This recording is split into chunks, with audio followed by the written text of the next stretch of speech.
Welcome friends. हमने बहुत बार देखा होगा कि हम बात किसी और की कर रहे होते हैं और कोई और उस पे गुस्सा हो जाता है। और ये भी देखा गया है कि कभी भी किधर भी किससे भी बात चल रही है तो उसको लगता है उसको ही बोल रहे हैं। तो ये एक प्रकार का सेल्फ इमेज का इशू है और जिससे वजह से हम हर बात को पर्सनली ले लेते हैं और पर्सनली लेने के बाद में बहुत सारे प्रॉब्लम हो जाते हैं। तो आज हम देखेंगे कि 10 ways how to stop taking thing personally, यानी सब अपने पे ले लेना। तो अपने पे कैसे नहीं लेना चाहिए, इसके लिए क्या करना चाहिए वगैरह की हम बात करेंगे। इसका मतलब यह है कि दूसरों के कमेंट, दूसरों के एक्शन, दूसरे के एटीट्यूड, दूसरों के ओपिनियन, दूसरों के चॉइसेस आपको इफेक्ट नहीं करना चाहिए। इवन दो अगर वो आपको डायरेक्टली किया तो भी नहीं होना चाहिए। कोई आपके बारे में कुछ बोलता है तो भी आपको फर्क नहीं पड़ना चाहिए। अगर हम चीजों को पर्सनली लेंगे तो हमारे नेगेटिव और सेल्फ लिमिटिंग बिलीफ हो जाएंगे और हमको जो दुनिया में प्राप्त करना है वो हम नहीं प्राप्त कर पाएंगे और हमारे भीतर का जो पोटेंशियल है वो भी हम उसको पूरा जस्टिफाई नहीं कर पाएंगे। तो 6 साइन है जिससे कि ये पता चलेगा कि आप चीजों को पर्सनली लेते हैं, यानी आप किसी बात को भूल नहीं पाते हैं। तो हम बहुत सी लेडीज को जानते हैं जो 30 साल पहले की भी स्टोरी को सास ने ऐसा बोला था, भाई ने ऐसा बोला था, याद रहता है। जल्दी ही किसी बात के लिए डिफेंसिव हो जाती है, मैंने ऐसा क्यों किया, मैंने तो ऐसा नहीं किया है, तो इसलिए किया था। और हम अगर कोई हमको लगता है कि दुश्मन है, परसिव दुश्मन है, हमको लगता है कि हमारा दुश्मन है, तो उसका हर चीज हमको नेगेटिव लगता है। वो स्माइल करता है तो भी हमको नेगेटिव लगता है। हम अननेसेसरी झगड़ा करने लगते हैं। हम लोगों के बारे में अलग अलग के अजम्पशन बना लेते हैं। हम दूसरों को हार्शली और खुद को बहुत तरह से जज करने लगते हैं। आप जल्दी गुस्सा हो जाते हैं जबकि किसी भी दूसरे आदमी का ओपिनियन आपके ओपिनियन से अलग हो। तो ये सब साइन है कि आप चीजों को पर्सनली ले रहे हैं, आपका इमोशनल क्वांटिटी कम है जिसकी वजह से ये आ रहा है। सेल्फ स्टीम का थोड़ा इशू है। तो आइए हम देखते हैं हम इसको कैसे बढ़ा सकते हैं। तो ये एक एग्जांपल है वर्क प्लेस का। ये लड़की सोच रही है कि ये लोग मेरे काम को अननेसेसरी छोटा बना रहे हैं और मेरी हर आइडिया को रिजेक्ट कर रहे हैं।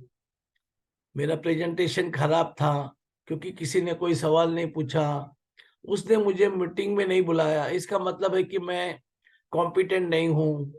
उसने मुझे हेल्प करने को मदद नहीं की, वो कितनी सेल्फिश है, वो कितनी रूड है। ये ज्यादा करके जब चाइल्डहुड में बच्चों को इग्नोर किया जाता है और पेरेंट उसको बराबर ध्यान नहीं देते तो ये अवस्था होने का चांस रहता है। और जिसको ओवर सेल्फ एस्टीम होता है, जिसको अपने बारे में आत्मसम्मान कम होता है, वो ये सोचते रहते हैं कि दूसरे मेरे बारे में क्या सोचते हैं।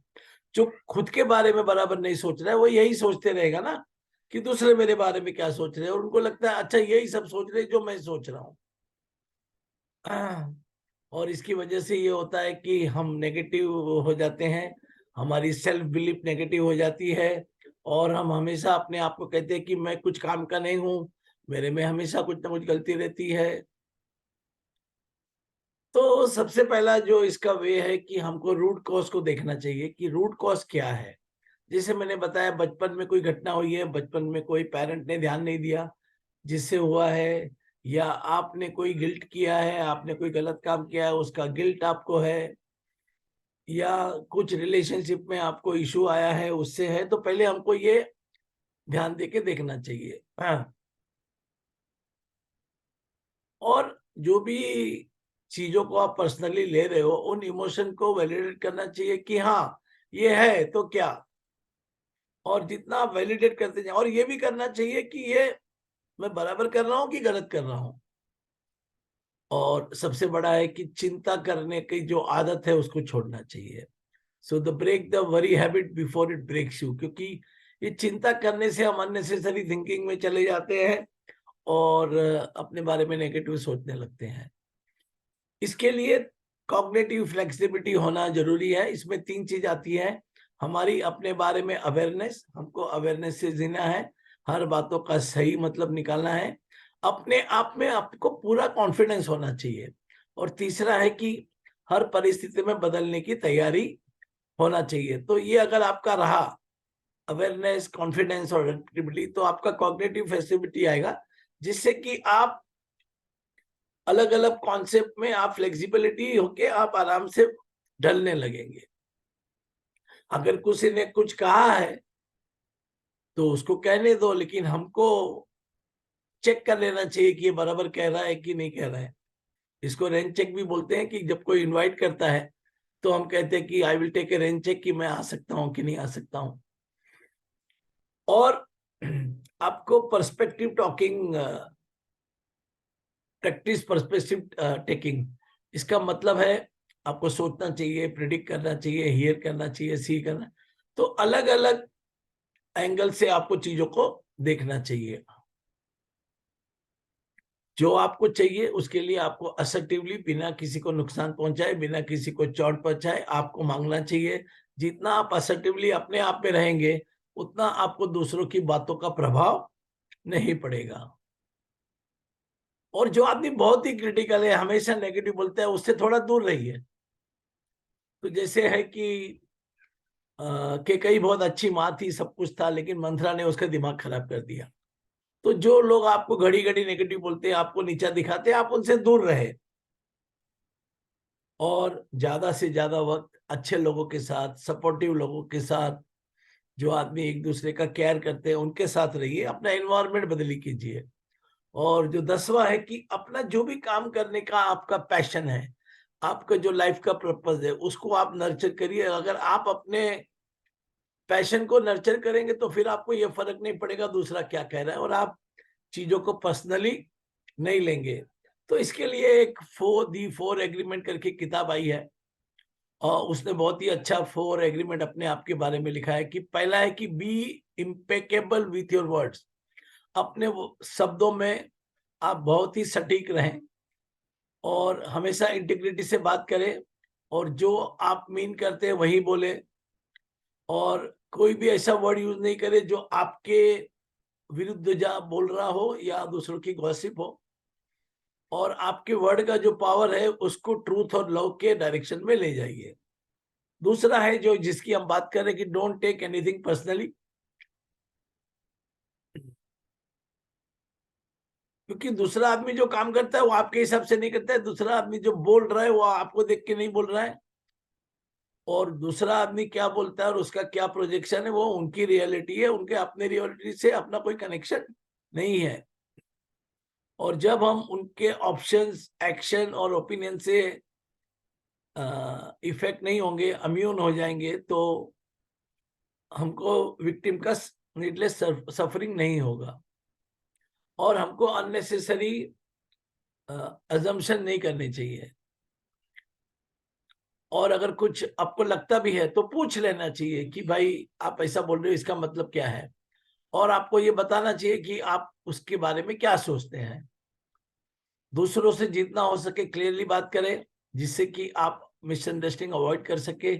सैडनेस और ड्रामा अवॉइड करिए, और इसी 1 एग्रीमेंट से आप अपनी जिंदगी को पूरा ट्रांसफॉर्म कर सकते हैं। कभी कभी ऐसा लगता है कि एक किस्सा है कि एक पिताजी ने एक बेटे को चॉकलेट की और दूसरों को देना भूल गए, तो वो बेटे को हो गया कि अरे मेरे पिताजी मुझे प्यार नहीं करते, और ये इशू जाके बहुत बड़ा हो गया। तो छोटी छोटी बातों पे अपना अजम्पशन नहीं बनाना चाहिए, और हमेशा अपना बेस्ट करना चाहिए। क्योंकि हम जब अपना बेस्ट कर रहे हैं, मोमेंट टू मोमेंट अपना बेस्ट कर रहे हैं, और तो जैसा कि आपने देखा, जब आप हेल्दी होते हैं और आप सिक होते हैं, तो आप अगर बेस्ट मूड में रहेंगे, बेस्ट हेल्थ में रहेंगे, तो आपको ये सब दूसरों की बातों को पर्सनली नहीं लेंगे। कोई भी सिचुएशन में आप अपना बेहतरीन करें, और सेल्फ जजमेंट को अवॉइड करिए, सेल्फ जजमेंट, सेल्फ अब्यूज को अवॉइड करिए, और छोटी छोटी बातों को रिग्रेट करना बंद करिए। तो मोटा मोटी ये जो चीजें हैं, जो टेकिंग थिंग पर्सनली, ये आपने देखा होगा बहुत लोग करते हैं, और इसकी अननेसेसरी वजह से अननेसेसरी दुखी रहते हैं, दूसरों को भी दुखी करते हैं, झगड़ा भी करते रहते हैं। तो अगर कोई दूसरा बार हमारे बारे में बोल भी रहा है तो या तो सही बोल रहा है तो हमको सुधर जाना है, या वो गलत बोल रहा है तो हमको उस पर ध्यान नहीं देना चाहिए, और हमेशा खुश और स्वस्थ रहना चाहिए। बातों को पर्सनली नहीं लेना चाहिए, क्योंकि हर आदमी का अभिप्राय, गोल, चैलेंजेस अलग अलग है। थैंक यू, धन्यवाद।